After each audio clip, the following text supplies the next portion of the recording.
पिछले महीने 13 दिसंबर को भारत ने एक परीक्षण किया था और डीआरडीओ का ये परीक्षण दुनिया भर में चर्चा का विषय बन गया था। समंदर में किस तरीके से सबमरीन के लिए काल बन सकता है भारत का ये हथियार, इसको भारत ने दिखला दिया था दुनिया को। जिसके बाद अमेरिका इस चीज के पीछे पड़ गया था कि आखिर भारत ने ऐसा क्यों किया और भारत की इस टेक्नोलॉजी पर खुद अमेरिका के लोग, अमेरिका के डिफेंस एक्सपर्ट मंथन करने लगे थे। अब अमेरिका ने खुलासा किया कि भारत की ये टेक्नोलॉजी बिल्कुल अलग है और भारत ने इस परीक्षण को अलग तरीके से क्यों अंजाम दिया, इसका भी खुलासा अमेरिका ने किया है। तो वहीं दूसरी तरफ भारत फ्रांस की मदद ले रहा है पाकिस्तान को सबसे बड़ी चोट देने के लिए। जानेंगे फ्रांस और भारत मिलकर ऐसा क्या कर रहे हैं। इसके अलावा बहुत कुछ, आइए जानते हैं इन खबरों को विस्तार से। पाकिस्तान की विदेश नीति इस वक्त बिल्कुल उलट पुलट हो चुकी है। ऐसा बात करें, पाकिस्तान को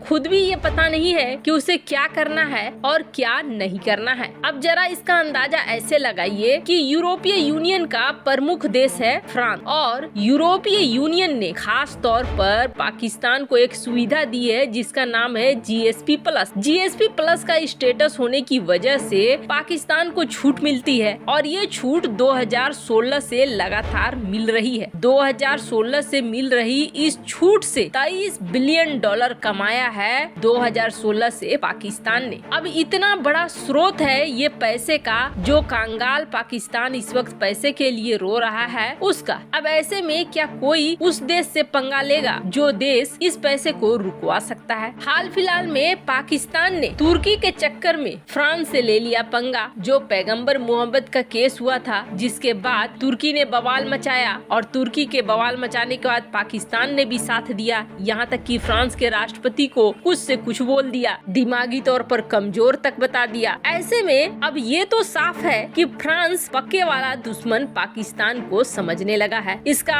एग्जाम्पल भी देखने को मिला कि एक तरफ पाकिस्तान फ्रांस की बुराई कर रहा है और दूसरी तरफ मिराज अपग्रेड करने की बात कह रहा था। फ्रांस ने सीधे मना कर दिया। अब पाकिस्तान की स्थिति ऐसी है कि F-16 विमानों के लिए वो दौड़ रहा है अमेरिका के पास, तो उसे F-16 विमान नहीं मिल रहे हैं। फिर वो दौड़ रहा है तुर्की के पास अपने हेलीकॉप्टर के लिए, तो अमेरिका वहाँ भी पंगे लगा दे रहा है। अब बचा खुचा है यूरोपीय यूनियन। यूरोपीय यूनियन के कुछ देशों पर अमेरिका ने प्रतिबंध पहले ही लगा दिया है कि कुछ भी नहीं बेचना है पाकिस्तान। अब भारत खुल्लम खुल्ला, कोई छिपे तौर पर नहीं बल्कि खुल्लम खुल्ला फ्रांस से ये कह रहा है कि आप यूरोपीय यूनियन के देशों को ये बोलो कि कोई भी सेंसिटिव टेक्नोलॉजी न तो चीन को दे और न ही पाकिस्तान को दे और न ही हथियार पाकिस्तान को बेचे, क्योंकि पाकिस्तान को जाने वाला हथियार सीधे सीधे चला जाता है आतंकवाद को। ऐसे में पाकिस्तान को हथियार बेचना बहुत बड़ी मूर्खता होगी। वैसे आपको बता दें, भारत फ्रांस इस जगह पे पाकिस्तान के खिलाफ आ ही गए हैं। एक रोड़ा था जर्मनी, जो रोड़ा अब खत्म हो गया है। एंजेला मर्केल थी जो बड़ी रुकावट बनकर चली आती थी।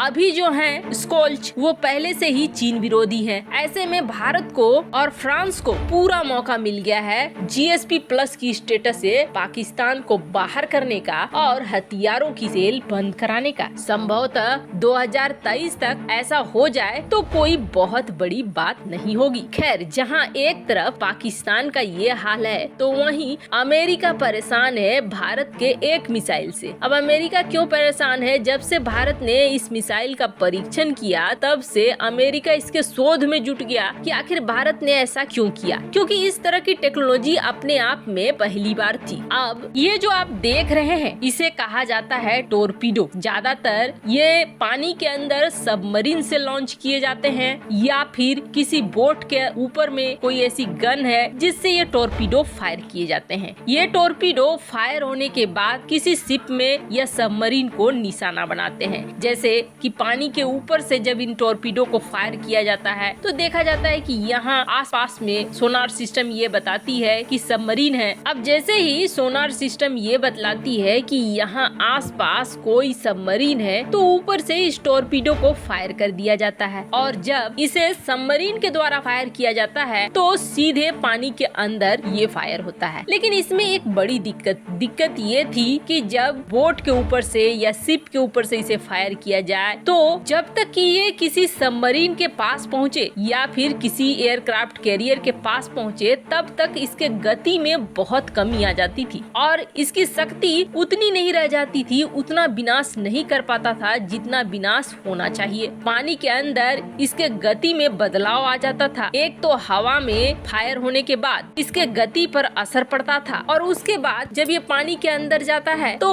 वैसे भी इसकी गति, इसकी स्पीड कम होने लगती है। अब भारत ने इसका इलाज निकाला और भारत ने हाल ही में एक परीक्षण किया। उस परीक्षण को कहा गया सुपरसोनिक मिसाइल असिस्टेड टॉर्पीडो। अब ये क्या था? 13 दिसंबर को किया गया ये परीक्षण, जिसमें एक मिसाइल को पहले लिया गया और उसमें माउंट किया गया टॉर्पीडो और मिसाइल फायर हुआ। मिसाइल अपने गति से एक निश्चित स्थान तक पहुंचा। उसके बाद मिसाइल ने टॉर्पीडो को लॉन्च कर दिया और टॉर्पीडो बिल्कुल सही तरीके से, आक्रामक तरीके से उसी विनाशकता के साथ टारगेट को हिट कर पाया। अब हुआ ऐसे कि जब ये टॉर्पीडो वाली मिसाइल फायर किया गया तो ये मिसाइल सबसे पहले ऊपर गई और फिर ये वर्टिकल से हॉरिजॉन्टल हो गई और पूरी ताकत से इसने वार किया टारगेट को। अब इस मिसाइल की ये भी खासियत थी कि ये मिसाइल बीच रास्ते में भी अपने पाथ को बदल सकता है और ये गाइडेड मिसाइल है, इसको बदलना बहुत आसान था, लोकेशन को बदलना और भी ज्यादा आसान था। परीक्षण किया गया वो एक ट्रक के जरिए किया गया। इस ट्रक से इस मिसाइल को लाया गया और फिर इसे अब्दुल कलाम आइलैंड उड़ीसा में परीक्षण किया गया, टेस्ट किया गया, जिसमें ये सफल रहा। अमेरिका तब से